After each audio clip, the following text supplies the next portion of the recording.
Ouais. Non, mais t'as raison, c'est un sujet dont on parle pas assez. Moi, je redis souvent parce que les gens voient là où on est, ils voient pas forcément d'où on est parti et tout ce chemin-là. Et c'est hyper important voilà, qu'on puisse discuter de ça aussi. Juste avant que ça marche. Je suis passée par une phase en disant, bon, bah, ok, depuis le temps que ça marche pas, peut-être que... Ouais, j'avais posé la question comme ça, je pense, quelle est la différence entre la persévérance et l'obstination, quoi. À quel moment il faut aussi accepter qu'on n'est peut-être pas au bon endroit, que peut-être qu'on se trompe, etc. Hello et bienvenue dans ce nouvel épisode du podcast Allume ton biz. Un podcast pour les entrepreneurs éthiques, authentiques et audacieux ou audacieuses. Tu veux découvrir comment mettre ton business au service de ta vie et non l'inverse? Comment développer des stratégies et un état d'esprit de leader qui te permettra de cartonner tout en te respectant? Alors le podcast Allume ton biz va te plaire. Chaque semaine, je te partage des astuces, des stratégies ou bien encore des interviews d'entrepreneurs inspirants. Tout ça en lien avec l'entrepreneuriat et le mindset. Alors, éteins ton Netflix et allume ton biz pour ce nouvel épisode. Bonne écoute!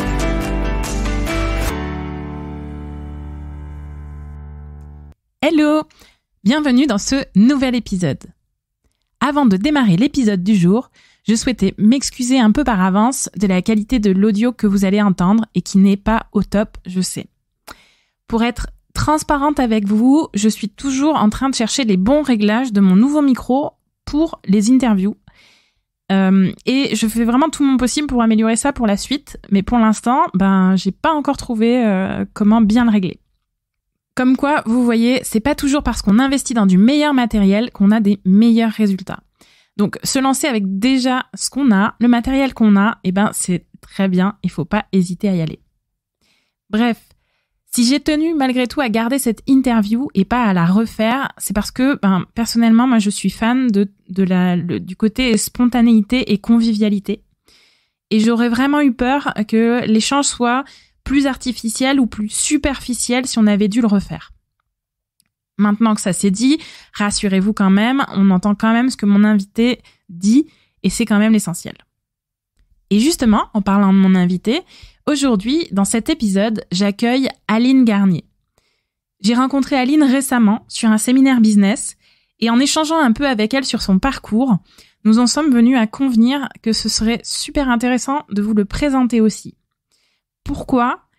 Pour vous parler d'un sujet qui est encore tabou dans l'entrepreneuriat, mais qui pourtant touche une grande majorité des entrepreneurs qui débutent. Il s'agit de ce qu'on pourrait appeler la traversée du désert, c'est-à-dire cette période plus ou moins longue où finalement peu de choses se passent et où on peut avoir vraiment du mal à trouver des clients. Avant de débuter l'interview, je voulais aussi vous préciser un point parce qu'on va beaucoup en parler dans cet épisode avec Aline. Vous allez entendre qu'elle parle beaucoup de son persona ou de son avatar, selon le terme employé. Pour ceux qui ne connaissent pas encore ce terme, le persona ou l'avatar, c'est un des premiers éléments que l'on apprend en marketing. Dit autrement, c'est notre client idéal. C'est-à-dire une sorte de portrait robot, à la fois sociologique et psychologique, de la personne à qui on souhaite vendre notre produit, notre offre ou notre service. Voilà. Alors, sans plus attendre, maintenant que tout ça c'est beaucoup plus clair, je laisse la place à Aline pour l'interview. Bonjour Aline. Bonjour Christelle. Comment ça va ? Bien, merci. Et toi ? Écoute, ça va bien, merci. Je te remercie et puis je te souhaite la bienvenue sur cet épisode. Merci beaucoup. Pour commencer, est-ce que tu pourrais un petit peu te présenter pour les gens qui ne te connaissent pas ? Est-ce que tu pourrais nous dire un petit peu qui tu es, qu'est-ce que tu fais, voilà, c'est quoi ton business ? Voilà, présente-toi un petit peu à nous.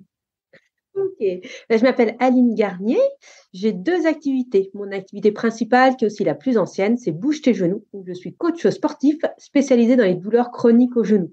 Tout ce qui est syndrome otulien, syndrome de l'essuie-glace, arthrose, tendinopathie, voilà, ce genre de choses. Et ma deuxième activité, qui est plus récente, c'est le phare des entrepreneurs, où j'accompagne des entrepreneurs dans le développement de leur activité, principalement sur les volets communication, marketing. Ok, super. Et alors du coup, quand on s'est rencontrés en fait ensemble, tu m'as aussi un petit peu parlé enfin très rapidement, mais de ton histoire et j'aimerais bien, voilà, que tu nous en dises un petit peu plus aujourd'hui. Enfin, là, tu nous décris un petit peu ton activité actuellement, mais comment ça a démarré pour toi? Est-ce que tu peux nous en dire plus un petit peu sur ton histoire d'entrepreneur finalement? Oui, avec plaisir. Alors le tout début, j'avais encore un travail salarié et j'ai toujours voulu développer une activité à mon compte, donc j'ai commencé ça en parallèle de mon boulot et je ne savais pas trop dans quoi me lancer. Je ne trouvais pas l'idée de Heidi. BID. Ouais, c'est ça. Et je me dis: «Bah, tant pis, j'ai qu'à commencer avec quelque chose, même si je sens que c'est pas l'idée du siècle, je verrai bien où ça me mène» et j'avais créé une première activité qui s'appelait Celle qui bouge, pour aider les femmes qui voulaient se mettre à une activité physique régulière, mais qui n'arrivaient jamais à s'y tenir. Donc, il y avait une partie activité physique avec des vidéos d'une quinzaine, vingtaine de minutes maximum pour que ce soit facile à mettre en œuvre chez elles. Et puis, un accompagnement sur le changement d'habitude, sur le côté psychologique, sur les faire travailler sur leurs objectifs, leur motivation, etc. Donc, j'ai lancé ça. Et puis, ça a vivoté, voilà, soyons honnêtes, ça a vivoté. À la fin de mon CDD, j'ai pris une formation, je me suis fait accompagner par quelqu'un et j'avais toujours cette activité qui vivotait. Et je me souviens dans la discussion, j'avais dit, moi, je veux un business qui soit pas une vitamine, mais qui soit un médicament. Je me sentais pas hyper à l'aise à l'époque avec l'idée de vendre. Donc, je me dis, je vais pas aller vers quelque chose où c'est dur de vendre parce que pour les gens, une vitamine, c'est, si je le prends, tant mieux, mais je peux m'en passer. Alors que moi, je voulais quelque chose où les gens ont un vrai gros besoin et répondre à un vrai gros besoin. Et je savais très bien que Celle qui bouge, c'était une vitamine, avec notamment le frein, si les femmes, elles ont du mal à s'y tenir, c'est pas quelque chose qui leur fait hyper envie au départ. Donc, c'était quand même pas un marché des plus simples. Okay. Voilà. Ça, c'est le tout début. Et en fait, mon mentor m'avait dit, va interroger ton persona, va lui poser des questions. Ça va permettre de voir est-ce que derrière ça, il se cache autre chose. Et c'est ce que j'ai fait. Et je me suis bouffé des tonnes d'entretiens sur un temps relativement court jusqu'à en avoir plein la tête et limite ras-le-bol. Ouais. Mais c'était pas forcément facile, mais c'est d'en avoir pris beaucoup en peu de temps qui m'a permis de faire des ponts que je pense que je n'aurais pas forcément fait si je les avais eus en étalé. Et notamment, dans des discussions, il est ressorti que plusieurs personnes, donc c'est plutôt des femmes, m'ont dit: «Ah mais moi j'ai des douleurs au genou, et c'est pour ça que je veux me mettre au sport». Ou moi, justement, je ne peux pas faire de sport parce que j'ai mal au genou ou à chaque fois, je me refais mal à cause de mes genoux. Or, moi, j'ai un syndrome rotulien. J'ai un syndrome rotulien depuis des années, où les médecins m'avaient dit que je ne pourrais jamais faire de sport, d'abandonner l'idée de faire la fac de sport. Moi, j'étais prof d'EPS à l'Éducation nationale au départ. D'accord. Voilà, je viens de là au départ. Donc, entre-temps, il s'est passé plein d'étapes. Je vais me faire grâce de toutes les étapes. Mais, je me suis dit, mais tiens, il y a peut-être quelque chose à faire. Et puis en discutant avec les personnes, je me suis aperçue qu'en fait, elles ne savaient pas du tout ce qu'elles avaient. Elles ne savaient pas du tout ce que c'était qu'un syndrome rotulien. Parce que la plupart, c'est un syndrome rotulien, ni quoi faire, ni il y avait plein d'idées préconçues. Mais tiens, il y a peut-être quelque chose à faire à ce niveau-là. Surtout que moi, en fait, en créant mon contenu pour Celle qui bouge, j'avais vachement moins mal aux genoux. J'avais déjà peu de problèmes de genoux, mais là où j'étais encore de temps en temps un peu embêtée, c'était sur des grosses randos à la descente. Et en filmant ces vidéos-là, je me suis rendu compte que j'avais vachement moins mal aussi en rando en descente. Et là, ça a fait tilt et je me dis, allez, il y a quelque chose à faire. Et c'est comme ça qu'est né Bouge tes genoux. Donc le changement, il s'est fait assez rapidement. Quand j'ai fini mon CDD, 2 mois après, j'ai arrêté Celle qui bouge, j'ai arrêté Celle qui bouge et j'ai lancé Bouge tes genoux. Ok, ça marche. Et du coup, comment ça s'est passé pour toi au début dans cette activité-là? Parce que tu m'avais raconté un petit peu entre deux portes que c'était pas simple, cette aventure entrepreneuriale au début, que tu as eu un petit peu de mal à trouver des clients, c'est ça? Ouais, exactement. J'ai eu du mal à trouver mes premiers clients, même si c'est un médicament, pour le coup. Les gens, les douleurs au genou, il y en a pour certains, ça peut amener des changements de travail, une vraie dépression, des choses qui traînent depuis des années, des problématiques dans leur sport, mais aussi dans leur quotidien. Donc, il y avait un vrai gros besoin.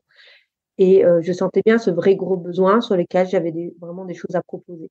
Simplement, ça m'a obligée au départ à apprendre 2 métiers en même temps, pratiquement. Le métier, hyper bien connaître les problèmes de genoux. Être coach sportif, c'est une chose. Coach sportif pour les genoux, c'en est une autre. Donc, il me manquait tout un volet technique à apprendre là-dessus, sur le côté médical, anatomique, physiologique du genou. Et de l'autre côté, d'apprendre le métier d'entrepreneur. Comment se faire connaître, comment trouver des clients, comment créer une offre qui correspond à son marché, etc. Donc, ça faisait quand même énormément de choses à faire. à apprendre au début, à tester pour moi aussi, avec, je pense, un manque de confiance de ma part au départ, à la fois sur la vente. On parlait de métier entrepreneur, hein, comment vendre, et cetera. C'est des choses qui me posent plus du tout de soucis aujourd'hui. Et je pense que j'ai une autre vision de ça, mais voilà, qu'il a fallu acquérir au départ. Mmh. Et puis le volet sur les genoux, où même j'avais commencé par m'associer avec une kiné parce que je pense que j'avais vraiment ce syndrome de l'imposteur fort de je viens du monde sportif, pas du monde médical, donc je ne peux pas proposer quelque chose sur des douleurs physiques au genou et avec une certaine virulence du marché, hein, où des kinés, des ostéos ou autres, si je postais une question, un article ou quelque chose sur ce sujet-là, où je me faisais rentrer dedans, mais très fort, quoi. Donc il y avait tous ces freins-là, je pense, entre autres, qui expliquent que ça a mis du temps et ça a mis vraiment du temps, hein, puisque je te disais, ça a mis presque 18 mois avant d'avoir un peu plus qu'un client par-ci par-là, quoi. Ouais. Donc ça a mis, effectivement, c'est ce que tu m'avais raconté un petit peu, ça a mis 18 mois. Et moi, je trouve ça intéressant aussi qu'on en parle de cette période-là parce que je pense que et on en avait parlé aussi ensemble, mais c'est une période que dont souvent personne ne parle, personne n'ose en parler finalement, mais c'est une période qui arrive pour quasiment la majorité des entrepreneurs, sauf peut-être quelques chanceux à qui ça n'arrive pas. Et je trouve ça intéressant aussi, voilà, de pouvoir voir cet exemple-là et qu'est-ce qui se passe aussi à ce moment-là. Qu'est-ce qui s'est passé pour toi à ce moment-là dans ta tête, tu vois, dans le cheminement de ces 18 mois finalement sans client, voilà, par quoi tu es passé dans ta tête, ça a cheminé quoi? Qu'est-ce que tu as essayé peut-être qui n'a pas marché? Enfin, voilà, qu'est-ce qui s'est passé vraiment pendant cette traversée du désert? Ouais. Non, mais tu as raison, c'est un sujet dont on parle pas assez. Moi, je redis souvent parce que les gens voient là où on est, ils voient pas forcément d'où on est parti et tout ce chemin-là. Et c'est hyper important qu'on puisse discuter de ça aussi. Déjà, j'ai pris des formations et de l'accompagnement, c'est-à-dire sur ces 18 mois, j'étais accompagnée à peu près 15 mois avec des trous entre deux périodes. Je suis aussi partie 2 mois en voyage à vélo en Asie. À ce moment-là, j'avais déjà des premiers clients, pas de quoi en vivre, mais déjà des premiers clients. À ce moment-là, on était à la fin de cette période-là. Et j'étais accompagnée par la même personne sur toute la période qui était vraiment très chouette. Et ça change vraiment les choses, de pouvoir être soutenue, de savoir être guidée, de mettre des étapes, de structurer, d'être accompagnée aussi dans les moments qui vont moins bien. Donc, ça, c'était vraiment quelque chose d'important.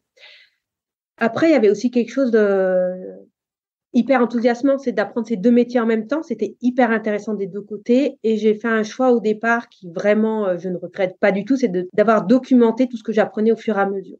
Okay. De dire, j'ai tout à apprendre sur les problématiques de genoux. J'ai une expérience personnelle.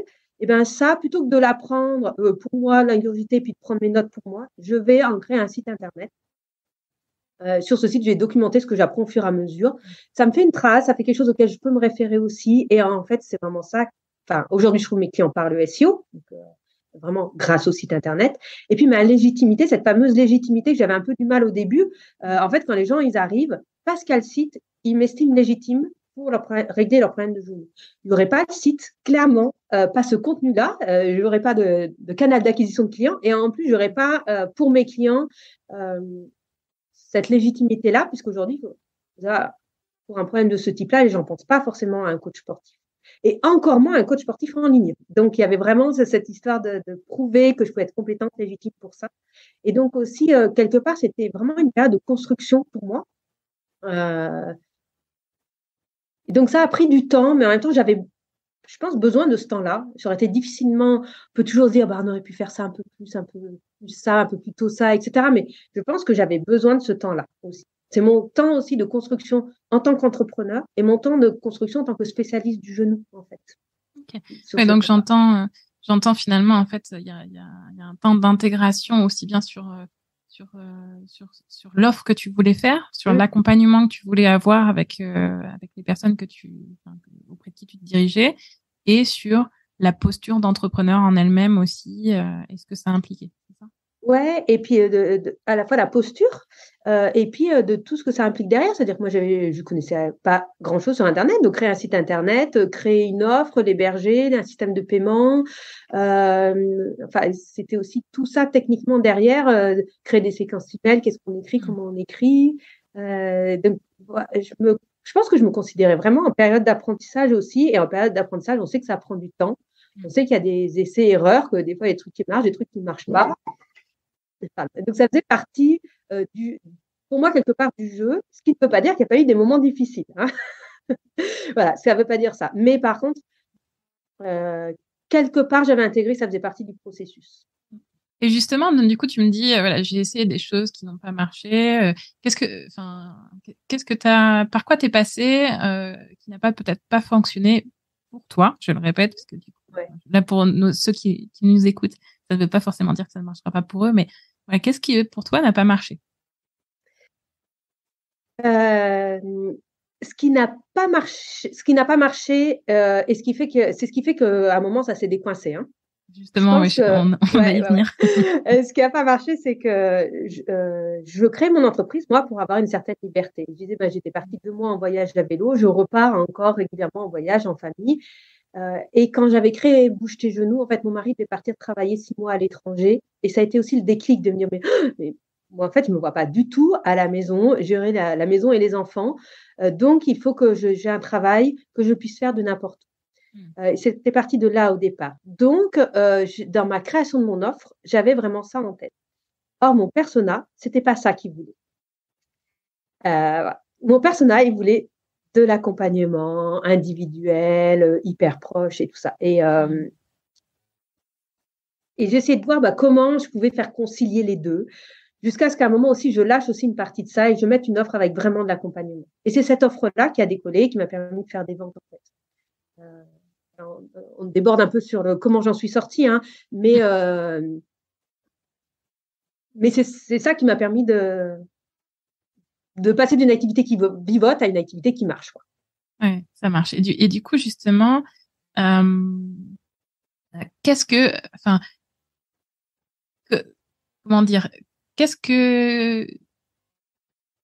t'a fait passer, qu'est-ce qui t'a fait te dire, bon voilà, à ce moment-là, je sens que là, ce que mon persona veut, c'est de l'accompagnement.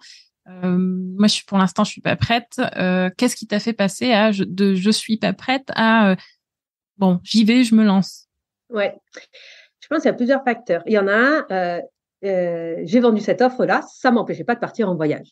Donc, il y a accompagnement et accompagnement. Et en fait, c'était de trouver le compromis entre l'accompagnement que voulait ma cible et ce que moi, je pouvais délivrer qui correspond aussi à mes envies et mon style de vie et ce que j'ai envie de développer. Et en fait, il y a plein de voies possibles et c'était de trouver celle qui correspond à la fois à ma cible et à moi. Donc, il y a eu vraiment ça.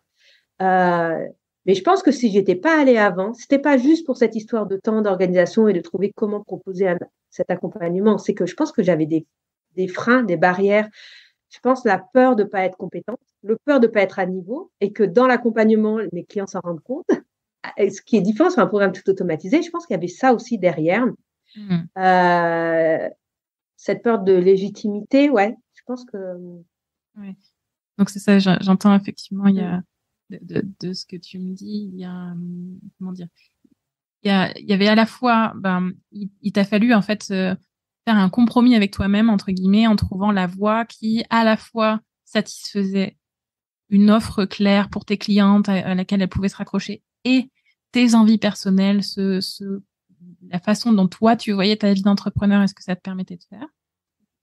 Et j'entends aussi qu'il a fallu passer certaines barrières finalement internes, certaines barrières par rapport à toi-même justement pour pouvoir aussi dépasser ce sentiment d'imposteur, de syndrome de l'imposteur, etc. C'est ça ? Ouais. Et puis ne serait-ce que le tarif, tu vois, c'est aussi pas vendre au même tarif et oser mettre un tarif plus élevé. Je pense qu'il y avait de la peur par rapport à ça. Enfin, c'était vraiment tout un ensemble. Et c'est pour ça que je dis que ça m'a pris du temps. Mais je pense que derrière ce temps-là, c'est qu'il y avait tellement de choses à avancer, à travailler, à tester, à prendre confiance que il me fallait aussi ce temps-là. Quoi. Et j'entends effectivement. Et c'est ce que je perçois aussi dans les accompagnements que je fais souvent, c'est que finalement, dans ce temps-là, en fait, il y a aussi beaucoup de freins qui sont complètement liés à des blocages et des peurs personnelles, finalement, qu'il faut, en gros, c'est, quand je dis faites de vous-même votre meilleur allié, mais c'est exactement ça, quoi. C'est-à-dire que, en fait, il faut faire la paix avec soi-même sur pas mal d'aspects aussi pour pouvoir avancer. Ouais, exactement. Et après, tu vois, Tiens, ça me fait penser en étant dans la discussion comment je l'ai vécu aussi cette période-là. C'est ce que j'allais te demander. Ouais, il y a un point auquel on n'a pas parlé, mais qui est en fait hyper important, c'est que sur cette période-là, en fait, j'étais pas toute seule. Ça veut dire que j'avais quelqu'un qui m'accompagnait, c'était le job, etc. Mais j'avais aussi un groupe de co-développement, d'autres entrepreneurs comme moi, qui rencontraient les mêmes problèmes que moi, on se voyait régulièrement, on pouvait échanger sur ces aspects-là, on pouvait travailler aussi ensemble sur plein de points.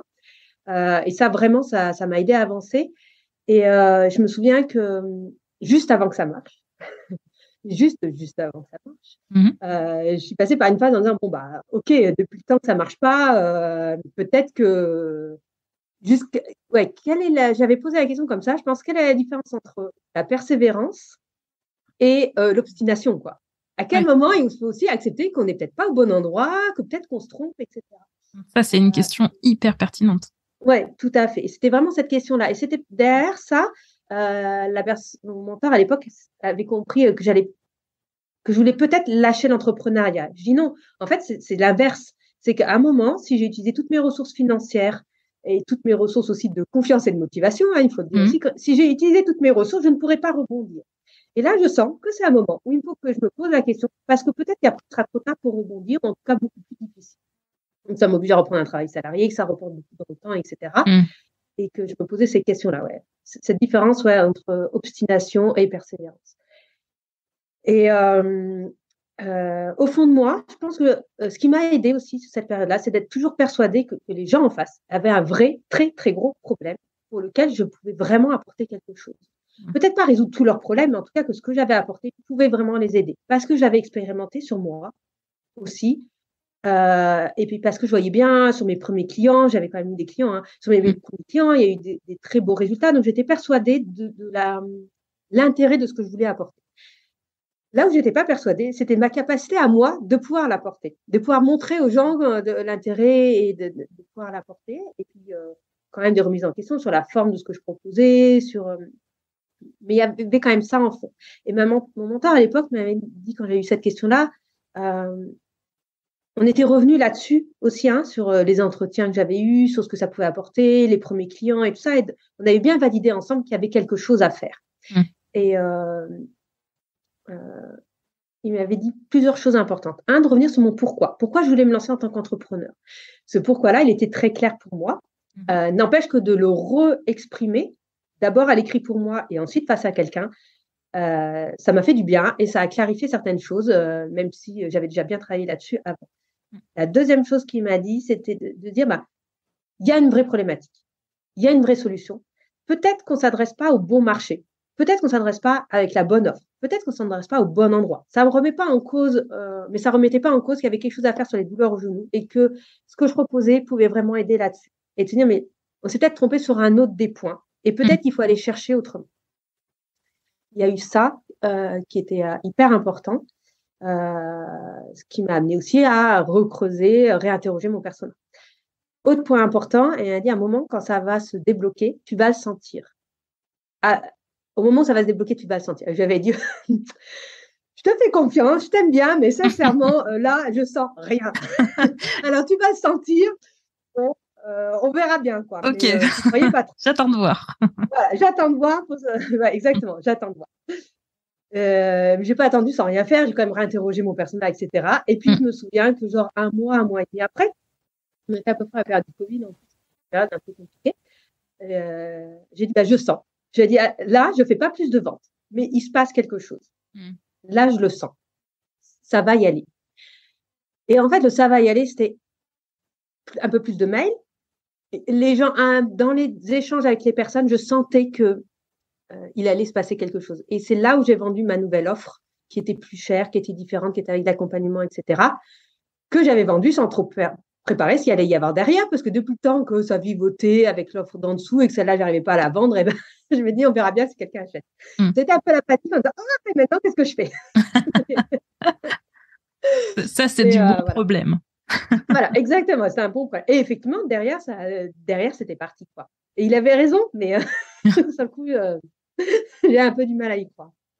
Et justement, du coup, maintenant, est-ce que tu saurais répondre à la question que tu te posais à l'époque? C'est-à-dire que, du coup, maintenant, pour toi, Est-ce que tu saurais dire quelle est la différence justement entre détermination et obstination? Je bois un coup, ça va me permettre de réfléchir.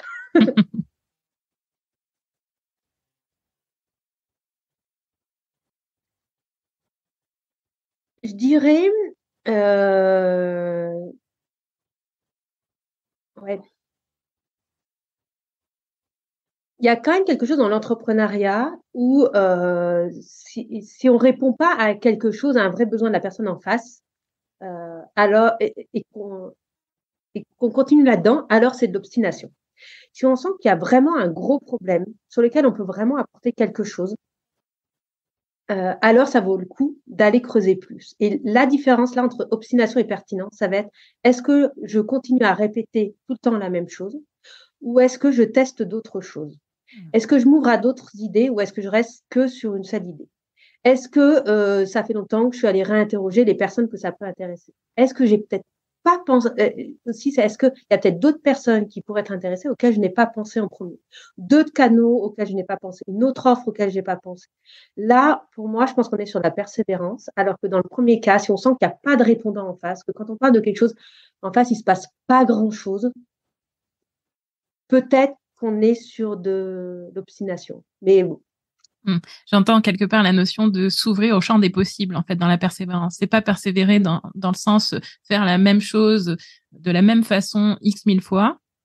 Là, ça devient de l'obstination, mais par contre, c'est persévérer au sens, on sent qu'il y a quelque chose, mais par contre, il y a peut-être moyen de le faire autrement, sous un autre angle, avec des techniques différentes, etc. Ouais. Tout à fait, ouais. Est-ce que, à un moment donné, tu vois, dans toute cette période-là, donc les fameux 18 mois, tu as eu quand même ou pas envie d'abandonner, de tout lâcher, parce que vraiment, c'était compliqué pour toi? Ouais, c'était. Ouais, je réfléchis parce que ça remonte un peu. Oui, bien sûr. De vraiment de tout lâcher au sens abandonner d'être entrepreneur, non, je pense pas. De le remettre en question, oui, par contre, de me dire, moi, est-ce que c'est vraiment ce que je veux, pas ce que je veux? Il y a beaucoup d'avantages à être entrepreneur, il y a beaucoup d'avantages à être salarié aussi. Je suis persuadée qu'on peut être salarié et très heureux, qu'on peut être entrepreneur et très heureux. N'empêche que, voilà, je sentais que j'avais pas fini d'explorer cette voie-là et que même si je reprenais un travail salarié un jour, j'aurais certainement envie de réexplorer. Donc, pas envie d'abandonner dans ce sens-là. Je pense qu'il y a eu des moments de gros doutes, plus dans le sens, est-ce que moi, j'en suis capable? Des questionnements à ce niveau-là, mais qui sont jamais restés très importantes. Moi, je vais faire un coup de sport, je vois mon groupe de co-développement et puis c'est reparti. En gros, ça s'arrêtait là. Okay. La vraie fois où j'ai eu un très gros doute, c'est quand ça marchait. C'est pas là. Intéressant. Alors, du coup, raconte-nous un peu. Qu'est-ce que c'est que ce gros doute quand ça a marché? C'est l'été dernier, donc il y a un an, quand j'ai décidé d'embaucher une alternante, ma première embauche. Alors là, de passer d'un mon compte entrepreneur à employeur, je pense que là, c'est là où ça m'a mis un énorme doute. Et au point de remettre en question le fait que je veuille continuer ou pas. Et puis, ça montait. J'ai décidé d'embaucher. Il y avait des aides de l'État qui me permettaient ça aussi. Derrière, j'ai fait un mois sans vente. Ça ne m'était pas arrivé depuis je ne sais pas combien de temps. J'avais fait un énorme mois le mois d'avant, donc c'est certainement pour ça que ça arrivait. N'empêche que ça m'a mis quand même un énorme doute. Plus ce fait de passer employeur. Est-ce que je suis capable d'être employeur? Est-ce que j'ai envie d'être employeur? Est-ce que je ne serais pas mieux d'être juste freelance dans mon coin et à la limite, je gagnerais plus qu'en faisant un truc compliqué, avec des trucs automatisés, avec... Je me suis posé ces questions-là, qui étaient mais est-ce qu'en fait, j'ai envie de continuer à bouger les genoux? Est-ce que j'ai envie d'aller dans cette voie-là? Ou est-ce que là, j'ai développé plein d'autres compétences et après tout, être freelance, avoir quelques clients et puis pas d'avoir à vendre et puis pas avoir à prospecter tous les 4 matins, même si c'est caricatural. Bien sûr que même freelance a besoin de faire ça aussi, mais quand même beaucoup moins que sur le modèle sur lequel je suis aujourd'hui. Ça m'a mis dans le doute. Et j'ai réglé le doute toujours pareil. J'ai mon groupe de co-développement. On a discuté, on a papoté. Et puis, j'ai pris une semaine de vacances, enfin plutôt 10 jours qu'une semaine d'ailleurs. Je suis partie sur la côte atlantique faire une semaine de surf avec ma fille.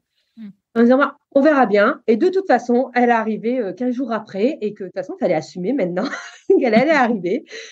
Et je suis revenue et j'avais la pêche et c'était reparti. Et j'ai dit, c'est la meilleure décision que j'ai prise pour mon business de l'année dernière. C'est presque une des meilleures décisions que j'ai prises pour mon business tout court. Ça me parle effectivement parce que j'ai accompagné aussi des entrepreneurs sur ce passage qui est délicat.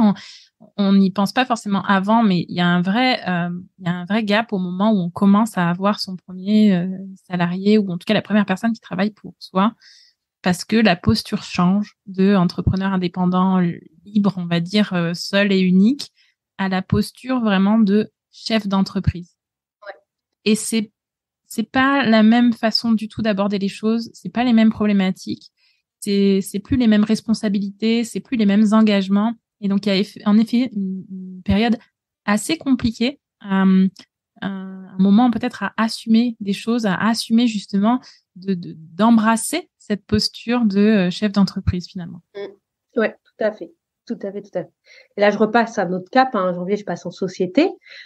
Pour l'instant, ça se passe bien, mais ça remet des doutes. Et puis, je m'attends à ce que potentiellement, ça me remette une claque comme là, parce que ça oblige à changer énormément de choses derrière aussi.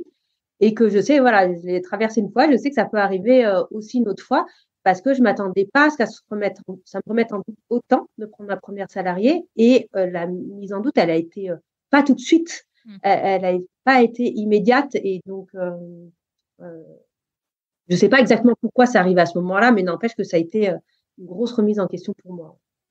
Tu veux dire que finalement, il y a eu le questionnement à l'embauche, mais il y a ensuite eu une autre phase de remise en question sur ce même doute-là? Sur l'embauche, non, mais là, je sais que je passe en société, ça fait aborder énormément de questions, ça m'oblige à changer des choses structurellement aussi. Pour l'instant, c'est un changement, donc c'est jamais confortable, mais ça se passe bien. Par contre, peut-être qu'il va m'arriver la même chose qu'avec mon alternante, une période qui me chamboule tout, et je m'attends à ce que ça puisse arriver. Et maintenant, par contre, je sais que bah voilà, ça fait partie du jeu, de tout gros changement peut amener aussi gros doute, grosse remise en question, et que ça se passe, on le passe aussi, quoi. Ça marche, c'est des différentes étapes, effectivement. Et alors, juste pour en revenir aussi donc à la période où, parce que là c'est top ce que tu nous dis, c'est quand même que mine de rien après ces 18 mois un peu de traversée du désert, il y a une belle histoire derrière avec la croissance d'abord d'une personne, enfin avec une personne qui vient pour t'aider, puis là maintenant en train de se structurer en société, donc chapeau. Donc ça donne aussi voilà une petite lumière pour ceux qui sont en pleine traversée du désert. Vous voyez que c'est possible de continuer d'y arriver. J'aimerais savoir là, si je te disais, qu'est-ce que tu aurais aimé savoir quand tu as commencé. Si par exemple aujourd'hui tu devais tout reprendre à zéro, tu devais recommencer à partir de là où tu en étais il y a quelques années, je sais plus quand. 4 ans, je crois, ouais. 4 ans. Si tu devais recommencer depuis il y a 4 ans. Qu'est-ce que tu ferais différemment ou comment tu t'y prendrais justement, en sachant ce que tu sais maintenant? Que je sais maintenant, ouais. C'est une bonne question, mais je crois que je ne changerais rien. Parce que j'étais accompagnée vraiment de quelqu'un de super qui m'a donné les éléments au bon moment, qui m'a aidé à avancer. Et ça, je conseille vraiment de se faire aider, de se faire accompagner par rapport à ça. Tu vois, dans notre discussion, ce qu'on voit aussi, c'est qu'à chaque fois que j'ai passé un cap, c'est quand je me suis tournée vers mon persona. Et aujourd'hui, c'est vraiment un réflexe que j'ai toujours, c'est-à-dire que l'année dernière, j'ai multiplié le chiffre d'affaires par 2,4. Je suis repartie du persona. Je suis repartie du persona en oubliant tout ce que j'avais déjà fait avant, avec la volonté de oublier tout ce que je fais déjà, qui marchait déjà, pour vraiment me recentrer sur le persona, pour voir qu'est-ce que je pouvais changer, améliorer, etc. Et vraiment, ça, c'est quelque chose auquel je crois et que la personne qui m'accompagnait au départ croyait aussi. Et c'est peut-être pour ça que j'y crois aussi aujourd'hui, et par mon expérience. Mais je pense, j'ai pas de regrets. Je pense que tout ce que j'avais besoin de passer par là, quelque part, parce que j'ai grandi avec ces expériences, ce qui a marché, ce qui n'a pas marché. C'est ce qui m'a amené là aujourd'hui, je pense. Le chemin était aussi important finalement. Ouais. Ce qui ne veut pas dire que Si ça avait pu être plus court, j'aurais adoré que ce soit plus court. Simplement, je crois qu'objectivement, ça ne pouvait pas être plus court. J'avais trop de choses à apprendre, j'avais trop de choses à transformer, à faire. J'ai pas d'un métier d'entrepreneur, j'ai pas fait des études, j'ai pas d'entrepreneur autour de moi. J'avais, ouais, c'est même si j'aurais adoré que ce soit plus court, bah, ça pouvait pas être plus court. C'est tout, je crois. Hein. Ça marche. Et alors, à ton avis, dans cette période-là, et puis même peut-être dans cette période-là, et de façon générale aussi, donc peut-être les deux questions, du coup, mais ou si tu vois des choses différentes entre les deux, mais c'est quoi les éléments de mindset qui t'ont vraiment le plus aidé ou le plus fait grandir? Donc du coup, soit à ce moment-là, tu vois, dans la période un peu de traversée du désert, il y en a des éléments particuliers, soit de façon générale, même depuis, tu vois, depuis que tu en es sorti, qu'est-ce que tu pourrais dire? Enfin, pour toi, c'est quoi des éléments que tu retiens qui sont importants et qui t'ont fait grandir? Ouais. C'est une question difficile, hein. Mais tellement passionnante. Mais tellement passionnante, exactement. Pour revenir sur ce qu'on disait sur le persona, c'est parce que même aujourd'hui, voilà, là aujourd'hui, je suis en train de réfléchir à un nouveau programme et j'avais une idée en tête. Alors c'est beaucoup plus facile quand on a une audience, mais je demande à mon audience et mon audience me dit que non, c'est pas du tout mon idée qu'ils veulent, c'en est une autre. Donc voilà, on ne sait pas toujours et des fois même on est biaisé parce qu'on est trop expert de ce sujet. Donc de vraiment se rendre compte de ça, c'est important. D'apprendre à se faire confiance aussi. Quand on entreprend, on a plein de conseils, plein de modèles autour de nous, il y a plein de contenus qui existent, etc. Celui qui a la bonne réponse, et ce que je dis toujours dans mes formations pour entrepreneurs, dans le phare des entrepreneurs, c'est celui qui a la bonne réponse, ce sera toujours moi. Parce que peut-être ce ne sera pas la manière de développer plus de chiffre d'affaires, peut-être que ce ne sera pas la manière et que l'autre a raison là-dessus, mais de comment moi je veux développer mon business, qu'est-ce que je veux en faire, quelle vie je veux avoir, il n'y a que moi qui le sais. Et il n'y a pas de bonne ou de mauvaise solution là-dessus, ou de bonne ou de mauvaise réponse. Donc, ça, c'est vraiment important. Et j'ai fait des choix, des fois, importants ou difficiles ou tranchés pour mon entreprise, parce que j'avais cette vision pour mon entreprise. Alors, je parle toujours de travailler la vision à 5 ans, 10 ans, etc. Et moi, j'ai vachement de mal avec ça. J'ai du mal à me projeter. De plus en plus, j'avance et j'arrive à me projeter. Mais au début, je n'arrivais pas du tout à me projeter sur une vision. Qu'est-ce que je veux pour mon business? Aucune idée. Par contre, de ce que je veux pas ou de certaines choses que je veux qui sont importantes pour moi, même si je ne sais pas exactement où ça va me mener, ça, c'était très clair pour moi. Donc aujourd'hui, par exemple, je veux redoubler le chiffre d'affaires. J'ai des solutions qui s'offrent à moi, des solutions plus faciles, plus à portée de main pour pouvoir le faire. Aujourd'hui, c'est pas celle que je vais choisir. C'est pas celle que je vais choisir parce que ça va m'obliger à développer une activité qui n'est pas celle que je veux. Donc, je vais pas les prendre et le choix s'arrête là. Mais donc, c'est de se faire confiance sur ses choix et de savoir pourquoi on fait ces choix-là. Et peut-être de rappeler pour ceux qui sont peut-être plus en début d'activité qu'on n'est pas obligé d'avoir tout de suite sa vision à long terme pour son entreprise. Il y a des personnes qui arrivent à se projeter là-dedans, qui ont ça dès le départ. Moi, je l'avais pas du tout. J'arrivais pas à me projeter parce que déjà, j'arrivais même pas à savoir est-ce que moi, je serais capable un jour de vendre quelque chose à quelqu'un d'autre. Donc, qu'est-ce que tu veux me projeter les projections? Qu'est-ce que je veux que mon entreprise soit dans 5 ans? Bah, je veux bien écrire un truc un peu au pif sur un bout de papier, ça vous fait plaisir, mais j'en ai aucune idée. Par contre, de pourquoi je me lance là-dedans? Oui, ça, je peux répondre. De qu'est-ce qui est important pour moi, qu'est-ce qui n'est pas? Oui, je peux répondre. Mais donc voilà, en tout cas pour ceux qui nous écoutent, qui n'ont pas de vision à long terme aujourd'hui, je dirais que c'est pas grave. C'est un peu éloigné de ta question de départ, hein, qui est peut-être les barrières, mais parce que c'est des choses hyper importantes. Et ça m'a longtemps freiné, en fait, cette barrière-là, barrière mentale, de dire, mais il faut que je sois comme tous les entrepreneurs. Et aux entrepreneurs, on leur dit, sois capable de te projeter. Mince, je suis pas capable de me projeter, c'est pas grave. Donc ça aussi, c'est de se dire, c'est pas toutes les injonctions qu'on entend. C'est pas parce qu'on les entend qu'il faut forcément qu'on puisse se les appliquer.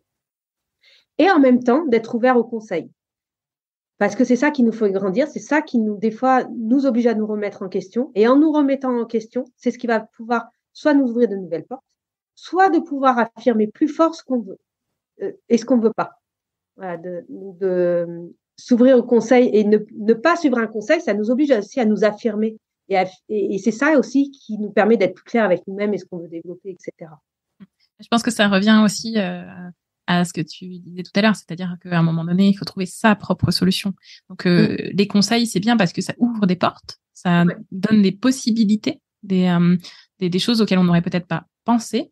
Maintenant, c'est pas parce que A ou B nous donne tel conseil on doit forcément suivre ce que nous dit A ou B. Il faut voir aussi, effectivement, je suis complètement d'accord avec ça. Enfin, il faut trouver sa propre méthode, sa propre solution, et ça, c'est pas, enfin, il n'y a pas de méthode miracle qui marche pour tout le monde. C'est pas possible. Sinon, ça se saurait. On aurait déjà craqué le truc depuis longtemps. Ouais, exactement. Et puis, il y a des fois aussi, c'est de se rendre compte, tu vois, dans un conseil qu'on nous donne, des fois, c'est de se dire, OK, je pense que moi, au vu de mon business, c'est nous qui connaissons mieux notre marché, notre business, c'est nous qui nous connaissons mieux nous-mêmes aussi, savoir ce qu'on veut faire, ce qu'on ne veut pas faire. Et donc, des conseils-là, des fois, même s'ils sont bienveillants, qui sont de gens expérimentés ou plus expérimentés que nous, c'est pas adapté, des fois, à nous ou à notre marché. Mais des fois, il y a des conseils qui sont très bons. Et simplement, c'est aussi des fois de se rendre compte que on va pas y aller quand même, parce que pour l'instant, on a des barrières mentales qui font que ce n'est pas accessible pour nous pour l'instant. Mais que si on a envie d'y aller, on peut travailler sur ces barrières mentales, voir comment on peut le tester ou y aller, tout en restant dans une zone de confort. Et c'est important d'arriver à faire cette différence-là entre c'est pas le bon conseil ça, parce que c'est nous les mieux placés pour savoir, ou ce n'est pas le bon conseil parce qu'en fait, ça me renvoie à quelque chose où moi, je me sens pas d'y aller maintenant. Et de voir, est-ce que j'ai quand même eu envie d'y aller? Si j'ai quand même envie d'y aller, qu'est-ce que je peux faire pour y aller quand même? Ouais, tout à fait. Je suis complètement d'accord avec toi. C'est vrai qu'il y a un peu deux étapes finalement aussi. Il y a la première étape qui est déjà de prendre confiance en soi suffisamment justement pour être capable, être en mesure de faire ce que tu nous dis, c'est-à-dire de pouvoir savoir si un conseil est oui ou non bon pour nous, en gros. Donc il y a cette étape de se faire confiance aussi, de savoir dire si oui ou non ça c'est OK. Et il y a la deuxième étape qui est est-ce que j'y suis prête ou pas, et qu'est-ce qui me bloque finalement pour y accéder, et comment je travaille là-dessus pour pouvoir y aller, quoi. Ouais. Et on parle beaucoup de confiance en soi dans cet échange, hein, parce que moi, si je vendais pas au début, en grande partie, c'est parce que je manquais de confiance en moi. Les personnes ne peuvent pas me faire confiance si moi-même j'ai pas confiance en moi. Et en même temps, Tellement vrai. on dit oui, il faut travailler sa confiance en soi. Ouais, c'est facile à dire, difficile à appliquer. Et c'est souvent juste de faire qui fait qu'on prend confiance. C'est juste de continuer, d'avancer. Et c'est comme ça que la confiance aussi, elle se fait tout simplement, en fait. Alors, t'es pas d'accord, vas-y Christelle. Disons que en partie, sur l'étape longue, sur l'étape plus courte, il y a des leviers sur lesquels on peut jouer qui peuvent aller encore plus. Oui, bien sûr, il y a des leviers sur lesquels on peut jouer, hein, évidemment. Il y a des choses qui permettent d'accélérer ce processus-là. Mais je veux dire. Mais par contre, le fait d'être dans l'action, oui, je te rejoins à 100%. Il faut être dans l'action aussi. On peut pas ne plus avoir. On peut pas ne plus avoir peur tout le temps, en fait. Surtout que c'est des questions qui reviennent tout le temps. Et quelque part, il faut aimer ce chemin-là. Parce que si on veut entreprendre, les gens aussi, ils imaginent, on a parlé de cette grande traversée du désert, on a l'impression que j'ai traversé 18 mois de désert, puis bam, ça a marché, et puis tout. C'est pas ça, en fait. Derrière, il y a d'autres questions, d'autres challenges, d'autres envies, d'autres choses qui fait que cette question de la confiance, cette question de ça marche pas, cette question, est-ce que je persévère dans cette voie, est-ce que je m'obstine ou est-ce que je persévère? En fait, elles sont toujours là, ces questions. Simplement, l'intensité est peut-être différente parce qu'on a validé une première chose qui est je peux vivre de mon activité, donc déjà je peux continuer, ce qui est quand même assez énorme comme premier step. Mais après, on se retrouve de nouveau confronté à ces choses-là. Ce qui se passe aussi, c'est de savoir qu'on l'a traversé une première fois. On sait qu'on peut le retraverser. Ça aussi, ça change énormément de choses. Mais en soi, je pense qu'il faut aimer le chemin parce qu'il n'y a pas d'arrivée quand on entreprend. Donc, il n'y a pas 18 mois de trou et puis la période de maintenant, quoi. C'est ça. Il ne faut pas oublier effectivement que c'est un marathon et pas un sprint. Ouais, et pour le long terme. Il n'y a pas d'arrivée. À marathon, il n'y a pas d'arrivée parce qu'on évolue, donc notre business évolue, donc les challenges évoluent. Et comme dans la vie, il n'y a pas. Dans la vie, c'est pareil, on a plein de choses qui se passent et il n'y a pas de stabilité pour toute sa vie auquel on arriverait à un moment donné, quoi. Ouais, et quand on est entrepreneur, non plus. En effet. Mais après, c'est quand même une très belle aventure et c'est passionnant ce que tu nous dis aussi. Ça donne, je pense, pas mal de lumière aussi à des personnes. Et effectivement, cette traversée des déserts, on peut aussi s'en servir d'enseignement finalement pour la suite. Et que ça peut nous apporter aussi des choses, de se dire que on l'a vécu une fois. Ça veut dire on a la résilience, on a le courage, on a d'autres éléments qui font que du coup on va pouvoir le faire une autre fois. Et il y a effectivement pas mal d'éléments d'apprentissage qu'on y apprend qui servent pour la suite. Ouais, tout à fait. Et puis peut-être de rappeler aussi que j'ai quand même failli arrêter un mois et demi, je me souviens pas exactement, avant que ça marche. Et que, alors c'est Seth Godin, je crois, dans son livre The Deep, qui parle de ça, de ce sujet-là, mais qu'il y a beaucoup de personnes, finalement, des fois, à pas grand-chose près, qui seraient peut-être décollées, et qu'il faut arriver à passer cette période-là.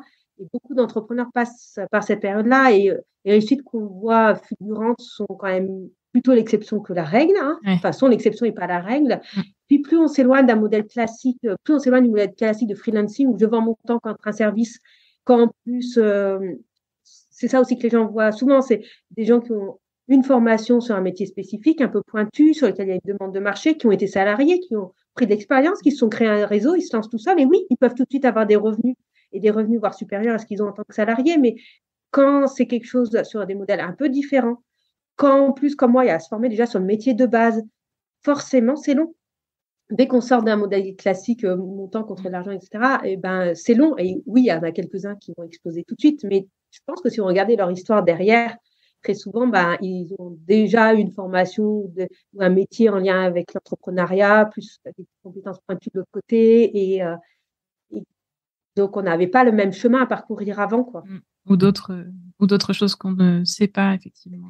Oui, ou un réseau, ou enfin plein de choses, quoi, qui peuvent vraiment aider dans un cas, mais voilà, c'est quand même pas la majorité qui se lance. Et heureusement, il y en a plein, ils ont besoin de moins de 18 mois aussi. Oui. Que tout le monde se dise pas, non, mais j'en ai encore pour un an, s'ils ont 6 mois d'activité. Non, il n'y a pas de durée. Il y en a plein qui décollent bien, tout ça. Oui, faut pas se dire, forcément, j'en ai pour 18 mois, effectivement. Il n'y a pas de durée nominale. Pour terminer, du coup, Aline, est-ce que tu pourrais nous dire quel serait ton conseil, l'ultime conseil, the conseil, si tu en as un à donner, à ceux qui nous écoutent et qui sont justement en ce moment dans cette période-là, peut-être de traverser du désert et qui aimeraient voir un peu le bout du tunnel. Ce serait quoi? Ouais. Un conseil, c'est dur. Je sais. Parce que j'en ai deux hyper opposés. Okay. Mais vraiment opposés, quoi. Bon, allez, vas-y, je fais une exception. Tu peux donner les deux. Un joker. Allez, cool. Premier conseil, c'est-à-dire parler avec leur personne. Vraiment, à chaque fois que moi j'ai eu besoin de passer un palier, à chaque fois j'ai des décisions importantes à prendre, c'est là que je reviens.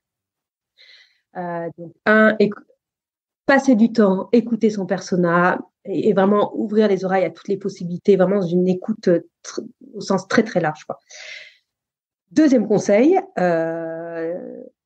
de faire des activités dans lesquelles on se fait plaisir. Moi, à chaque fois que je bute sur un problème, l'hiver, je fais beaucoup de ski de rando, je vais faire du ski de rando, l'été, je vais randonner. Enfin, j'ai besoin de lâcher physiquement, de lâcher prise, de lâcher avec pas de connexion, pas d'ordi, etc.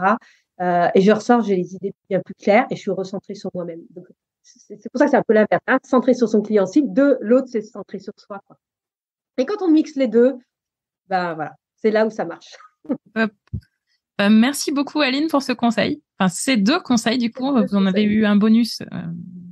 Vous savez pas la chance que vous avez. Hein. Merci beaucoup pour ces deux conseils. Ok. Et du coup, Aline, si on veut te retrouver, on fait comment? Alors, si vous avez des problèmes de genoux, j'ai énormément de ressources gratuites, que ce soit des articles, des vidéos, des séances d'exercice, etc. sur le site bougetesgenoux.com.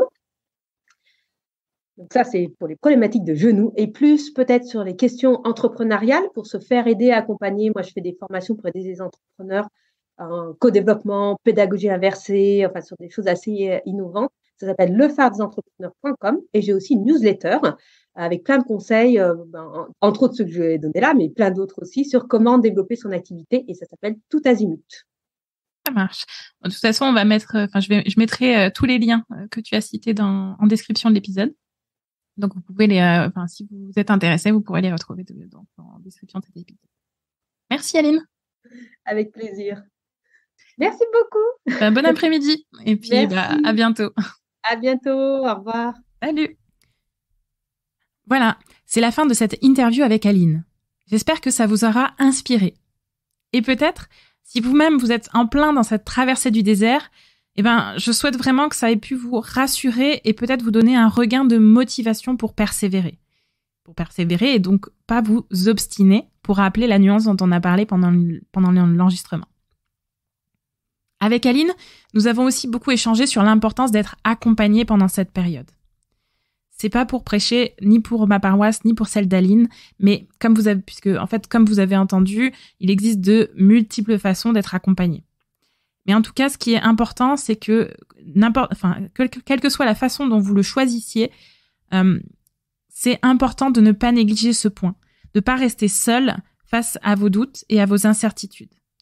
Et puis, cet accompagnement, ça va aussi vous permettre d'arriver plus vite à passer les étapes que vous avez besoin de franchir dans cette période, aussi bien dans votre développement business que dans votre développement mindset. Voilà, c'est la fin de cet épisode. Avant de se quitter, une dernière chose. Si cet épisode vous a plu, je vous invite à mettre 5 étoiles et à laisser un avis sur Apple Podcast ou Spotify et surtout à partager l'épisode le plus possible autour de vous. Pourquoi ? Parce que cet épisode pourra aider aussi d'autres entrepreneurs qui traversent eux-mêmes cette période et pour entendre que ça arrive et que c'est OK, tout ça pourra vraiment leur être d'une grande aide. Un grand merci à vous si vous prenez le temps de le faire. Ça y est, j'arrive à la fin de l'épisode. Alors si vous m'entendez maintenant, un grand merci de m'avoir écouté jusqu'au bout et à bientôt pour le prochain épisode d'Allume ton bise. D'ici là, je vous souhaite une bonne journée ou une bonne après-midi ou une bonne soirée selon le moment où vous m'écoutez. À très vite, bye bye.